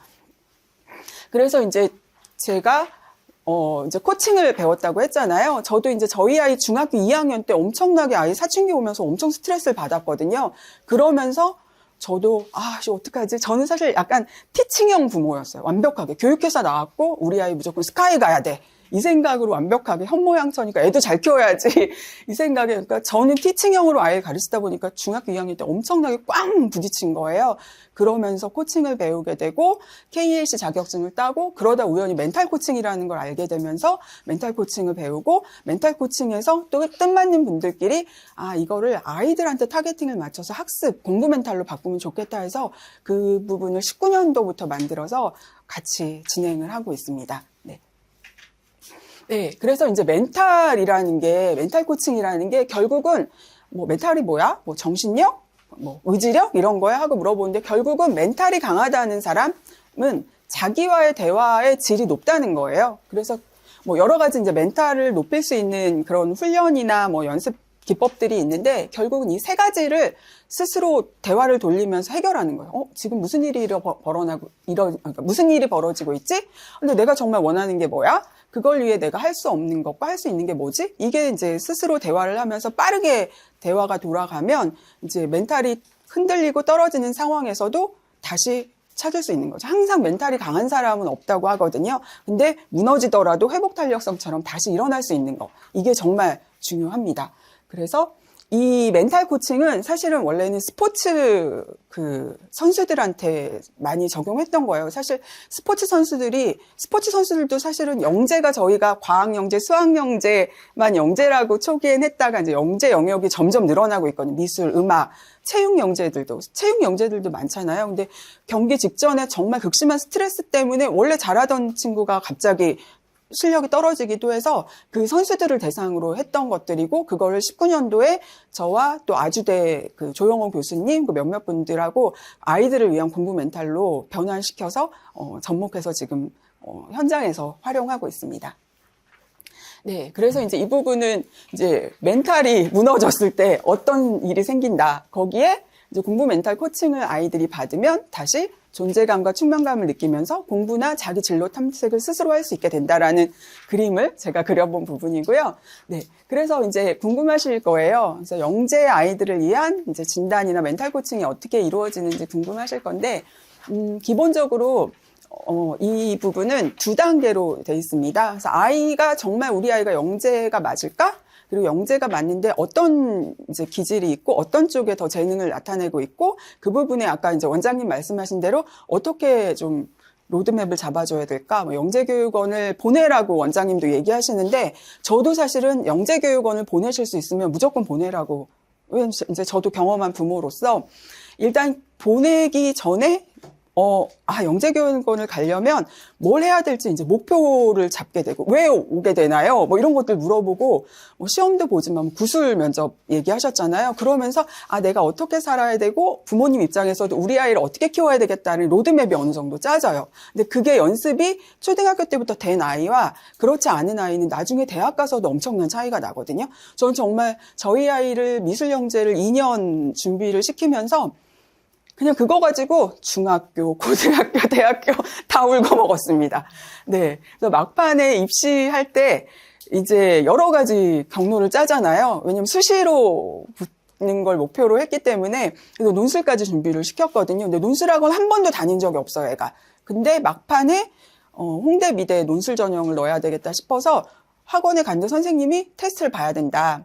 근데 만약에 못하면 그냥 정시시키세요 이러셨어요. 그래서 떨리는 마음으로 테스트를 결과를 딱 봤는데 원장님 딱 보자마자 얘 그냥 뭐 지금 나하고 1대1 안 해도 되겠는데요. 그냥 아무 학원이나 보내세요. 이렇게 하시더라고요. 그래서 영재교육원에 관심을 갖고 어렸을 때부터 계속 시키시면 아이가 일단 자기주도적인 학습 능력이 커지고요. 그럼 아까 원장님 말씀하신 돈이 별로 안 든다. 저도 별로 학원을 막 많이 이제 고등학교 때 보내지 않았거든요. 지방에 있는 기숙학교를 보냈었어가지고 그러다 보니까 무조건 영재교육원은 사실 돈도 많이 안 들죠. 사교육처럼 학원비 비싸게 내는 것도 아닌데 보내실 수 있으면 무조건 보내시는 게 맞고요. 그리고 이제 저도 이제 대치동 서초동에서 아이를 키웠기 때문에 여러 가지 학원에 대한 정보가 많고 얼마나 극성 엄마였겠어요. 그래서 많이 만나보고 이 학원 어때 이런 거 봤는데 사실 MSG 전진홍 원장님하고는 제가 메가스터디 때부터 지인이죠. 제가 이제 모셨던 선생님이기도 하니까. 근데 정말로 정성을 다해서 아이들하고 영재 수업을 약간 프로젝트 구조화된 수업, 아이가 원하는 방식으로 끌어주는 수업을 하시더라고요. 그래서 그거를 제가 중학교 3학년 때 본 거예요. 원장님 수업이 인강 말고 학원에선 이렇게 하시는구나. 진작 알았으면 우리 애들 과학영재 내가 시킬 수 있었을 텐데 그 생각을 좀 했었습니다. 그래서 오늘 여기 설명에 오신 어머니들께서는 정말 믿고 한번 맡겨보시면 저도 이제 부모 입장에서 만약에 초등학교 아이가 제 주변에 후배나 지인들 중에 과학학원 보내려면 어디 보내면 좋겠어 하면 저 무조건 여기 추천하고 있어요. 왜냐하면 그냥 일방적인 주입식 교육이 아니라 아이가 어떤 부분에 관심이 있는지를 생각하시고 그 부분에 맞춰서 실험도 하고 토론도 하시고 전람회 준비도 하시고 정말 정성을 다하시더라고요. 그래서 그런 수업은 무조건 시키면 나중에 좀 이렇게 거저 먹는다는 느낌이 드는 게 있습니다. 네, 그래서 이제 제가 얘기가 딴 데로 샜는데요. 그래서 진단을 먼저 할 거고요. 그래서 진단 결과 바탕으로 이제 컨설팅을 하고 어떤 수업을 이제 코칭을 하면 좋을지를 이제 잡는 형태로 진행이 됩니다. 그래서 일방적인 전달식 수업 아니고요. 개별 맞춤형 수업이고 그다음에 아이들이 이제 개별적으로 코칭을 받기도 하지만 그룹 코칭을 받기도 하거든요. 그럼 또래들 아까 영재원에서도 아이들끼리 상호작용으로 배우는 게 있다고 얘기한 것처럼 서로 나누면서 상호작용을 하면서 또래 코칭도 되는 부분들을 요즘엔 제가 보고 있어요. 그리고 검증된 성과가 있습니다. 그래서 스포츠 선수들부터 이제 최근에 교육 현장까지 이제 이 멘탈 코칭을 받으면서 달라지는 아이들을 보고 있기 때문에 제가 적극 추천드립니다. 네. 그래서 이제 먼저 진단 부분인데요. 진단은 학부모님하고 아이하고 구분해서 진행을 합니다. 그래서 영재 아이들의 갖고 있는 기본적인 특징에 대해서 기본 진단을 하고요. 그리고 어머니들께는 이제 기초 조사들도 좀 해야 될 거고, 아이 같은 경우는 아까 말한 대로 이제 영재 특성이 공부를 당연히 잘해요, 아이들은. 그리고 뭐 과제 집착력도 있고 자기주도성이 있고 이런 부분들을, 그래서 당연히 영재성 진단 설문만으로는 알 수 없어요. 그냥 자기가 바람직한 결과로 보고를 하기도 하거든요. 그래서 기본적으로 학업 성취도, 그다음에 요즘은 이제 창의적 문제 해결력을 더 중시하고 강조하는 영재 추세다 보니까 그 부분을 강조해서 검사를 한 다음에, 그리고 여기 영재성 진단 설문 어머니 아이 다 같이 비교를 하면서 나는 우리 아이를 정확하게 보고 있다 생각하지만 이렇게 결과 내보면 다르는 부분도 있어요. 그래서 아이에 대해서 좀 이해할 수 있도록 이렇게 진행을 하고 있습니다. 그래서 1시간 정도, 아이는 조금 더 사실 걸릴 거고 능력 검사를 해야 되니까, 그리고 뭐 상담받고 이런 절차로 진행을 합니다. 그래서 어떤 결과를 받을 수 있냐, 아이와 부모님과의 어떤 차이가 있는지 그래프로 볼 수 있고 프로파일을 볼 수 있고요. 아이가 어떤 강점과 약점이 있는지, 그리고 학습 스타일이 어떻고 뭘 더 선호하는지, 그리고 그럼 이런 아이에게 어떤 교육이 적합한지 이런 부분들의 프로그램도 제시하고 전략을 짜드리고요. 그리고 결국은 아이가 어떤 진로를 갖고 어떤 인생을 살 것인지가 중요하잖아요. 그래서 이런 부분들 탐색 방향 잡고 학습 계획을 짜는 부분으로 진행을 하고 있습니다. 네, 그리고 이제 교육 프로그램으로, 이제 코칭 프로그램으로 들어가면 크게 이제 3가지 부분으로 말씀을 드릴 수 있는데요. 첫 번째 단계는 공부 멘탈 부분입니다. 그래서 아까 말씀하신 것처럼 원장님께서도 그 면접을 볼 때 아까 이제 약간 물어보는 게 대인관계성 관련된 면접에서 질문을 하시는 것 같아요. 근데 이제 대답을 못 하셨는데 이 수업을 받고 나면 대답을 할 수가 있어요. 네, 왜냐하면 결국 아이가 내 인생을 어떻게 살아야 될지 인생 축을 스스로 세우게 하고, 그 다음에 나의 강점이 뭐지?를 찾고, 그 다음에 아이들이 이제 멘탈이 흔들릴 때 어떻게 마음을 다스릴지, 그리고 이 부분이 정말 영재 아이들 이제 인성, 리더십이 점점 중요해지고 있기 때문에 서로 성장하는 관계가 친구, 부모, 선생님, 뭐 내 주변의 사람들과 서로 성장하는 관계를 맺기 어떻게 해야 될지, 그리고 이 모든 것들을 습관화를 어떻게 해야 될지를 배우게 되는 과정이 첫 번째 차시입니다. 그래서 첫 번째 단계가 무조건 기본 단계가 되고요. 이게 되고 나면 뭐 이제 구체적으로 제가 좀 예들을 써놨는데요.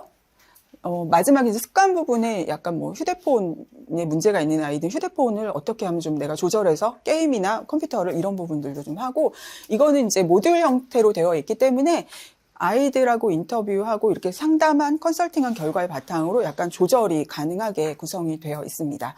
그리고 모든 수업들은 다 일방적인 티칭형 수업이 아니기 때문에 아이들하고 서로 나누고, 또 친구들끼리 소그룹 회의실에서 나누기도 하고 발표하고 공유하고 정말 쓰는 게 많아요. 뒤에 이제 예를 보여드리겠지만, 그래서 아까 아이들이 이제 글쓰기가 안 된다고 했는데 이 수업을 듣다 보면 영재인 아이들과 그런 아이들 차이가 정말 많이 나요. 영재인 아이들은 정말 잘 써요. 그리고 약간 문과 성향이 강한 아이들. 근데 그러지 않은 아이들 못 써서 엄청 끙끙끙 되는데 찰씨가 가고 코치님들의 격려를 받을수록 아이가 이제 성장하는 게 보이고 저희도 이제 그런 뿌듯함을 느끼고 있습니다.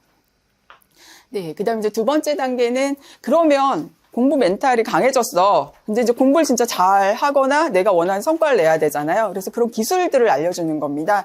이건 이제 제가 전공이 인지학습 전공이기 때문에 제가 좀 주도적으로 진행해서 만들었는데, 그러면 공부하고 잘하려면 친해지고 잘 이해하고 또 암기 숙달하고 시험 볼 때 시험 불안이 있는 아이들이 있거든요. 그래서 시험을 어떻게 잘 치고 이런 부분을 어떻게 습관화할지 이런 형태로 구성이 되어 있습니다. 그래서 암기하고 이해하고 이런 것들은 약간 인지 쪽의 기억, 뭐 문제 해결력 이런 쪽에 좀 이론들이나 이런 것들이 좀 들어가거든요. 그래서 아이들하고 뭐 메타인지가 뭐야, 그 다음에 감각 기억, 단기 기억, 장기 기억 뭐 이런 것들을 얘기하면서 기억을 하려면 무조건 이게 좋은 기억법이야가 아니라 나한테 맞는 기억법이 있구나, 나한테 맞는 이해 방법이 있구나를 알게 되는 거예요, 아이들이. 그래서 딱 좋은 나만의 학습법, 공부법을 배우게 되는 단계라고 보시면 될 것 같습니다. 네, 이렇게 쭉 나와 있고, 시험 볼 때도 사실 시험 보는 순간뿐만 아니라 시험 보기 전에, 시험 보고 나서, 시험 보는 중에, 시험 보고 나서 이 부분에 대해서 아까 이제 쭉 돌아본다고 타임라인 잡아보면서 어떤 부분에 내가 힘들지, 보다가 어려운 문제가 나왔어. 그때 난 어떻게 하면 이 불안을 해소할 수 있을지 이런 것들도 직접 연습해 보는 그런 그러니까 연습해보면서 그 불안 상황에서 좀 편안해지는 훈련들을 좀 하게 됩니다. 네, 그리고 이제 마지막이 진로 부분인데요. 이 부분은 이제 초등학생 아이들 입장에서도 잘 따라와요. 그래서 사실은 이제는 뭐 너 이 직업이 맞아 이거보다는 앞으로 미래 직업은 없어질 것도 많고 새로 생길 것도 많잖아요. 그래서 여기는 직업을 서로 탐색하고 나에게 맞는 진로 설계를 하는 부분에 좀 중점을 두고 있습니다. 그래서 부모님들 시대의 직업, 너희 때 직업은 어떻게 될 것 같아? 그리고 직업이 하나가 아니고 이렇게 여러 개가 융합이 되면서 새로운 직업이 탄생될 수 있어. 그래서 그런 직업이 만들어서 직접 한번 너가 그 회사에 제안서를 내볼래? 뭐 이런 형태로 구성이 되고 있습니다. 그래서 초등 아이들이 중등 아이들보다 더 잘해요. 제가 이제 초등, 중등, 고등을 다 코칭을 해보면 제일 잘 먹히는 아이들이 초등 아이들. 되게 이제 머리가 아직까지 말랑말랑하고 되게 적극적으로 잘 따라오고 하는데 이제 중학교 사춘기 되면서는 싫어요, 안 해요. 이렇게 되고 고등학교 되면서 발등에 불 떨어지면 그때 이제 자기가 필요하다고 느끼면 그때 또 효과가 좀 올라오고 그러는 것 같습니다. 그래서 이 코칭이 제일 잘 먹히는 게 어렸을 때부터 내가 어떻게 하면 내 멘탈을 강하게 할 수 있을지 습관이나 이런 부분을 잡으면서 훈련이 된 아이들은 나중에 중학교 때 어려운 일 있어도 스스로 잘 극복해서 넘어가더라고요. 네. 그래서 이렇게 직업이 어떤 게 있는지 탐색하고 직접 설계해보고 그래서 직접 이제 자기소개서, 자소서 내보는 형태로 구성이 되어 있습니다. 네. 그래서 이제 이렇게 어떻게 지금 한 5년 정도 진행을 해오고 있는데요. 기대 효과들을 보면 이제 아이들이 이렇게 줌으로도 코로나 때는 줌으로 진행을 했었거든요. 줌으로 진행했을 때 아이들, 초등학교 아이들 제일 막 밝아요. 막 신나가지고 막 그러고 오프라인으로 만났을 때는 이렇게 인생 설계, 인생축 세우기도 해보고 뭐 정말 쓰고 뭐 그리고 뭐 이런 게 진짜 많아요. 그래서 잘하는 아이들 정말 잘 따라오는데 못하는 아이들 되게 힘들어해요. 그래서 직접 자기 머릿속에 있는 걸 밖으로 끌어내서 글로 써보는 게 정말로 도움이 많이 됩니다. 네, 말로 또 발표하고 표현해 보니까요. 그래서 활동하고 그래서 이런 식으로 뭐 그리고 항상 이제 멘탈의 기본은 지금 무슨 일이 일어나고 있지 해서 상태 점검이거든요. 내 상태 어떻지? 그래서 몸, 마음, 뭐 행복감 그거가 왜 그렇지? 그걸 1점이라도 더 높이려면 내가 지금 뭘 하면 좋지? 이런 것들을 계속 훈련을 하거든요. 그러다 보니까 이제 멘탈이 점점 뭐 5차시 하면 좋아졌어요. 뭐 이렇게 하고 있고 성장하는 관계를 맺기 위해서 나는 이럴 거야. 뭐 이렇게 아이들이 직접 적어보고 이걸 또 자기가 직접 적어보기 때문에 이제 숙지가 되는 거죠. 나는 이제 어떤 관계를 맺을 거다. 뭐 이렇게 다 뭐 집중력, 뭐 관계만 그리기, 뭐 이런 부분들로 다 훈련을 연습을 하고 있습니다. 강점도 찾고 이렇게 애들이 다 스타일마다 만들어내는 게 다 다르죠. 동일한 게 없어요. 그래서 사실 아이가 잘하는 거 그리고 잘 할 수 있는 거 위주로 기본적인 틀은 주되 이렇게 약간 프로젝트 베이스로 수업을 한다고 보시면 될 것 같습니다. 네. 그리고 이제 학생들이 이제 소감도 막 적고요. 정말 막 잘 적죠, 아이들이. 부모님들도 이제 고맙다고 이렇게 인사를 주시고 있습니다. 그래서, 이제 전진홍 원장님께서 하시는 수업 방식이 너무 마음에 들어서 그 수업과 이 코칭이 같이 붙으면 정말로 아이들한테 너무 좋은 시너지를 발휘하겠다 싶어서, 네, 오늘 이렇게 설명에 참여해서 발표하게 됐습니다. 네, 감사합니다. 네. 네, 오늘 어머님들 검사를 받고 싶으신 분들은 이따가 나가실 때 말씀을 해주고 나가세요. 오늘 오신 분들한테만 일단 무료로 하고. 말씀 적어갖고 얘기도 안 했는데요. 학원에서 비용 낼게요. 네, 네. 네, 왜냐면 이게 저희가 이거 진짜 학원에서 드릴게요. 네, 그래서 하는데 이거는 네, 왜 그러냐면 일단은 이게 저희가 이제 해봤잖아요. 이거를 해보니까 이제 적합도가 높아서 어머님들이 좀 고민을 하실 수 있는 부분들에 대한 것들이 좀 적어질 것 같아요. 그래서 일단은 저희가 하는 거고 오늘 여기 지금 원래는 예약을 34분이 해주셨는데 오늘 다행히도 공간이 조금 협소할 것 같았는데 그래도 네 여기만 좀 남고 다 채워졌는데 못 오신 분들은 어쩔 수 없어요. 근데 저희가 이거 기본적으로 나중에 이제 할 때 비용 30에서 50 정도를 받을 거기 때문에 네 이게 비용적으로 절대 이게 낮지가 않습니다. 근데 저희가 이거를 나중에 확대해가는 이유는 어머님들의 판단을 좀 이렇게 약간 도와드리려고 그래요. 왜냐면 케이모 해야 될지 말아야 될지 솔직히 고민이잖아요. 근데 케이모 유형 검사하고 영재고하고 과거에 그 적합 검사까지 나오게 되면 사실 어머님들이 이제 그 부분에 대한 것들을 하실 때 좀 방향을 잡고 준비를 하실 수가 있기 때문에 그런 것들에 대해서는 솔루션이 필요해요. 학원들이 발전해 나가는 건 애들이 인원수가 채워지는 거지 실질적으로 뭔가 이렇게 거기에 맞춰가지고 부모님들을 위한 프로그램은 없거든요. 근데 제가 인지 심리 쪽을 하시는 저 컨설턴트님을 제가 왜 모셨냐면 사실 저희가 이제 코로나 겪어오면서 제일 힘들었던 게 뭐냐면 애들이 뭐 줄고 이게 문제예요. 전에 코로나 때도 애들이 많았어요. 네. 근데 부모님들이 어떻게 해야 될지를 그걸 몰라서 이게 망설이는 게 너무 심해졌어요. 왜 그러냐면 이게 한 3년 정도의 그 공백이었는데 부모님들이 방향성을 갖다 잃어버린 것 같은 느낌이 좀 들어요. 그래서 인지심리 쪽 하시는 저 컨설턴트님이 어머님들에 대한 문화교실처럼 그렇게 좀 열어서 그런 부분에 대한 것들을 좀 적용을 좀 시켜드릴 겁니다. 그래서 그런 것들에 대한 부분들을 좀 참고 삼아서 보시면 좋을 것 같고. 자, 이제는 또 다른 이야기인데요. 일단 부모님들께서, 여기 아직 구독 안 하신 분. 저 이제 좀 뻔뻔해져가지고요. 이제는 얘기할 수 있어요. 맨날 우리 본부장님이 가서 얘기 좀 해요. 이렇게 하는데, 근데 이제는 얘기할 수 있어요. 왜냐면 저희가 하고 있는 방식이 맞다라고 하는 거를 저희가 이제 이야기를 할 수가 있는 거죠. 왜냐면 이번에도 정말 운이 좋았는데요. 노태카드에서 저희들 영상을 노태카드 내에 띵맵이라고 있다고 하더라고요. 근데 거기에 소개를 갖다 시켜서 구독자 400만이니까 거기에 이제 매일같이 오고 가는 인원이 90만이래요. 그러니까 좀 더 클 수 있는 단계가 됐죠. 사실 저희가 바라보고 있는 건 사실 여기 이 좁은 시장이 아니기 때문에 나중에 저희가 잘 되면 왜 그때 그랬는지 아마 이해가 되실 겁니다. 그래서 저희가 가만히 이제 있는 상태에서 도와주시려고 하는 분들도 계시고 사실 학부모님들 중에서는 저희 학원 도와주시겠다는 분들이 너무 많으신데 일단 그걸 다 커버할 수가 없어요. 네. 너무 감사한 마음. 근데 여기 구독은 꼭 해주세요. 빨리 해주세요. 네. 자, 그리고 일단 저는 다음에 학원은 늘릴 생각은 없습니다. 네, 저는 학원이 오픈가 이렇게 되면 저는 면접학원 차릴 거예요. 네, 진짜로 저희 애들한테 필요한 거는 수학과학이 아니에요, 진짜로. 네, 수학과학은 여기 주변에 있는 학원들 다 해도 다 해요. 네, 근데 면접은 해줄 수 있는 데가 없어요. 네, 면접은 굉장히 지극히 주관적인 거기 때문에 면접에 대한 부분에서 이게 필요하더라고요. 대치동에 그게 없어요, 면접이.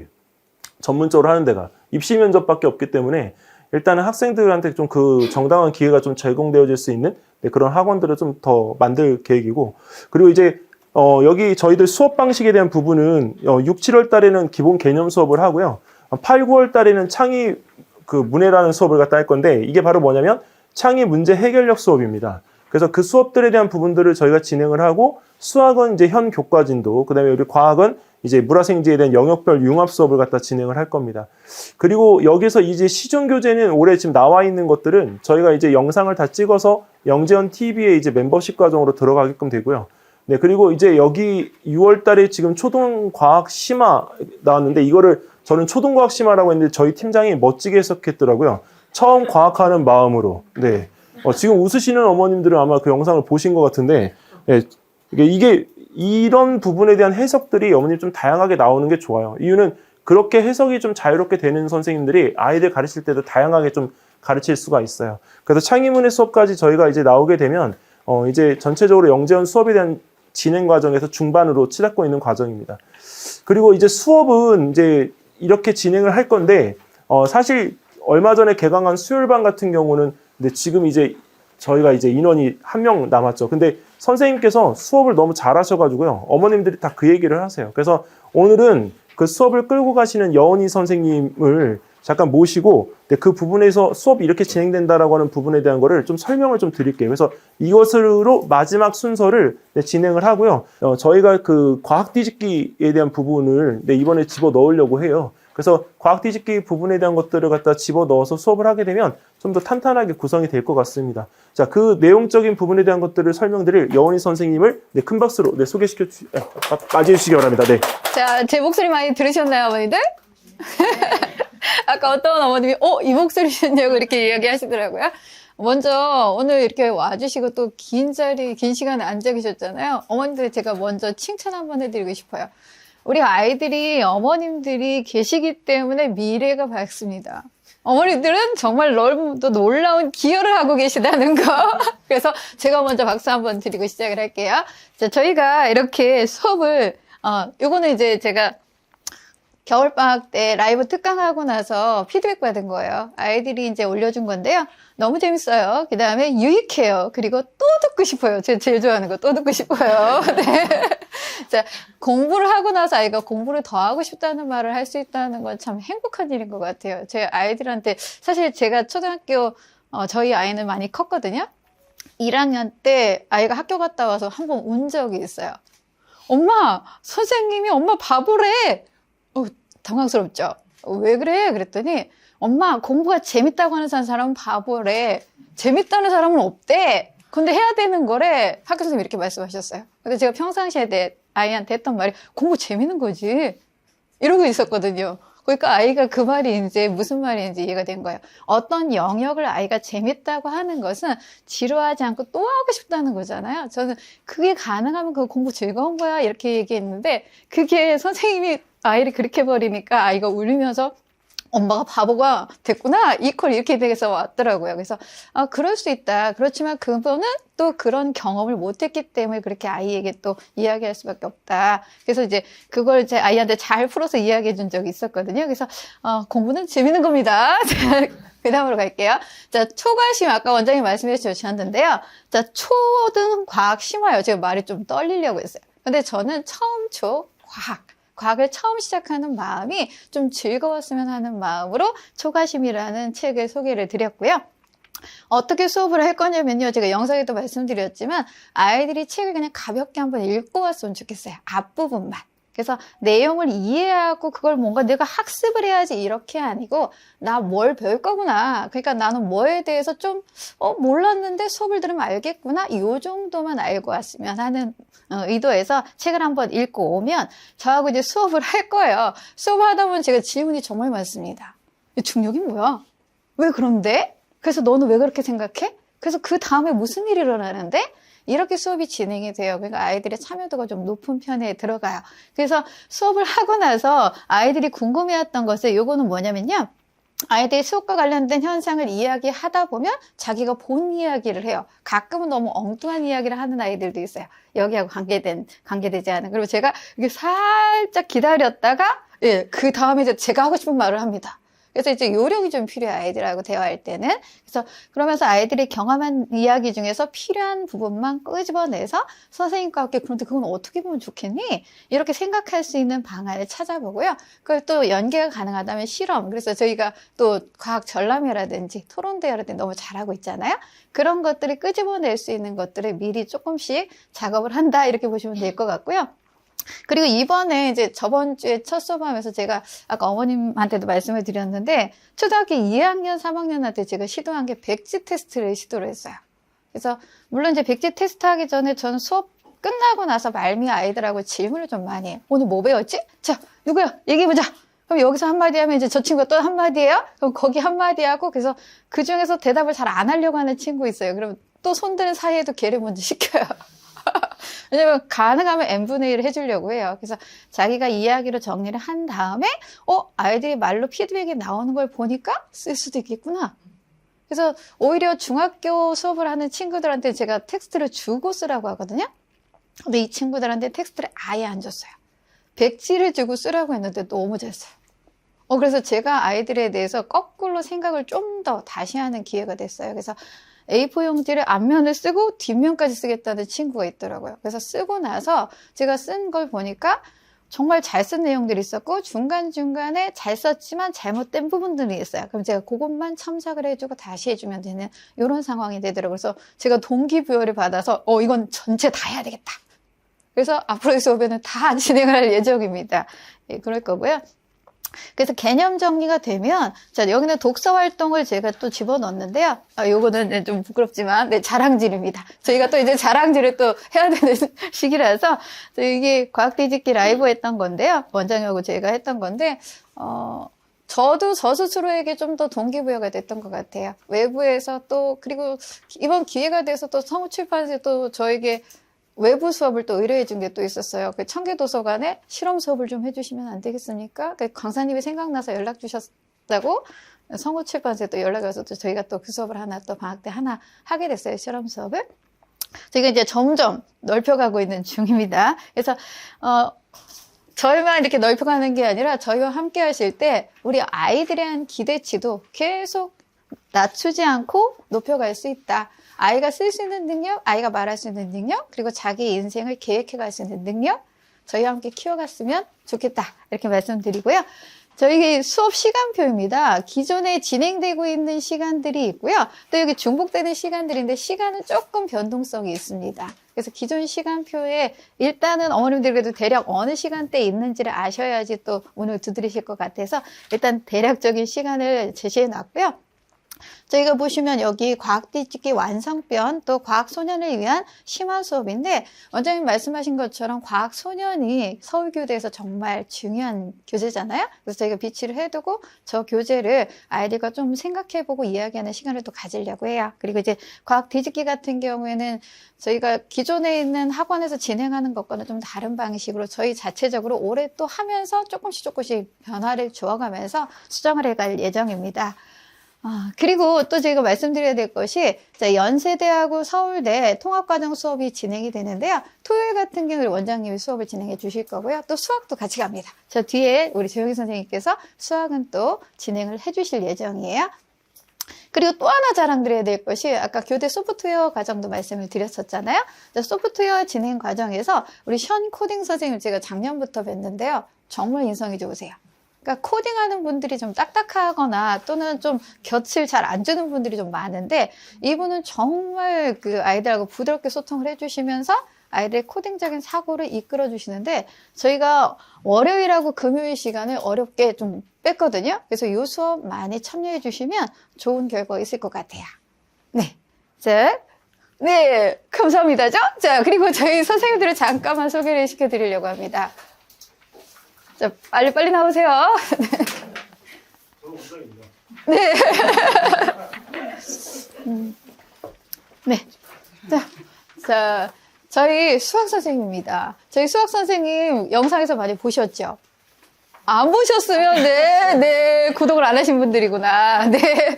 저희 수학 선생님이 정말 꼼꼼하게 가르치시고요. 그 여러 분야를 다 하세요. 정말 제가 자랑하는 것보다 스스로 이야기를 한번 해보실까요? 학생들이 수학을 좀 어려워하는 학생들도 있고 잘하고 싶어하는 욕심은 있는데 오답이 많이 나오는 부분에서 좀 자신감이 떨어지는 부분들이 있거든요. 근데 이제 그럴 때 옆에서 동기부여가 되는 감사합니다. 동기부여를 해주면서 같이 성장하도록 하는 수업을 직접 지도하겠습니다. 감사합니다. 네. 자, 우리 선생님은 수고의 선생님입니다. 수학 고민 하지 말라는 뜻이죠. 저 거꾸로 말하면 고민하셔야 됩니다. 왜요? 좋은 선생님을 만날 때까지는 고민하시고 그 이후에 고민하지 않으시면 됩니다. 자, 이제 여기는 과학 선생님인데요. 저희 과학 선생님이 저희 대치 MSG에서 추구하는 건 융합이 되셔야 됩니다. 융합이 안 되시면 어느 부분만 알고 있으면 아이에게 전달력이 떨어져요. 그래서 저희들이 선생님을 초빙할 때 제일 중요하게 보는 거 모든 영역을 골고루 융합할 수 있는 능력이 있느냐. 예, 그게 있는 분입니다. 자. 안녕하세요. 저도 뭐 말씀드려야 되나요? 아이들이 생각하는 그 기준에 맞춰서 수준에 맞춰서 열심히 가르쳐 보도록 하겠습니다. 저희 김승현 선생님이십니다. 네. 오늘 긴 시간 저희들 많은 것들을 전달해 드리려고 했는데요. 잘 전달이 됐는지 모르겠습니다. 그리고 혹시 질문 있으신 분들은 남아서 질문을 해주시고요. 제가 아까 체크는 했는데요. 두 분인가 제가 체크를 못했습니다. 누가 어머님이신지 혜택을 받으셔야 되는데 그냥 가시면 안 됩니다. 그리고 또 궁금하신 부분은 4층에 내려가서 또 질문을 또 연달아서 받는 이런 시간을 좀 갖겠습니다. 혹시 또 추가적으로 하실 말씀이 있으시거나 질문 있으신 분 있으실까요?